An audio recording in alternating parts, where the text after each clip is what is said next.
Fear is loud. It starts with a whisper. Then it grows, it feeds on silence, on uncertainty, on everything you've been through, but never talked about. Fear knows your history. It knows the moments you stumble, the words that broke you, the doors that closed just as you dared to believe.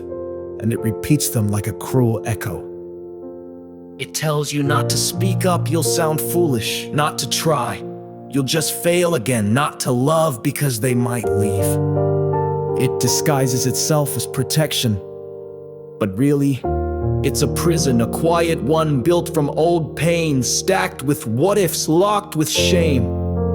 But in that same heart where fear screams, there's another voice. Courage.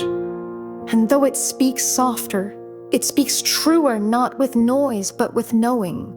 Courage doesn't wait for perfect timing. It doesn't ask permission. It moves through uncertainty, chooses truth over comfort, and says, even if I fall, I will not stay down.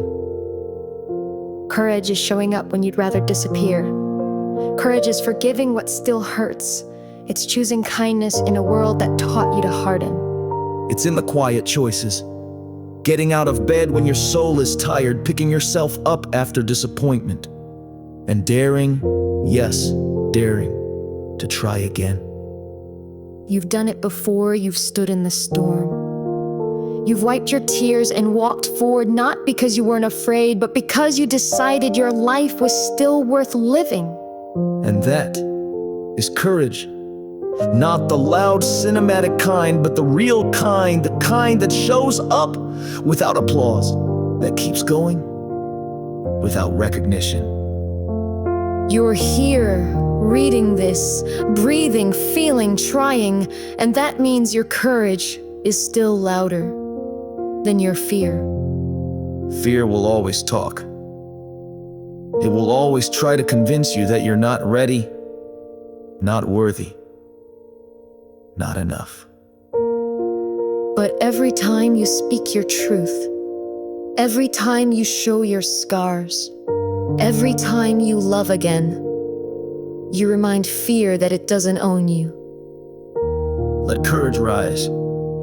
Not like a roar, but like a steady tide. Let it move through your life, quiet and powerful, gentle but relentless. Because fear is loud. Yes. But so is courage. And every single time you choose to keep going, you prove that your story belongs not to fear, but to the fire still burning in you.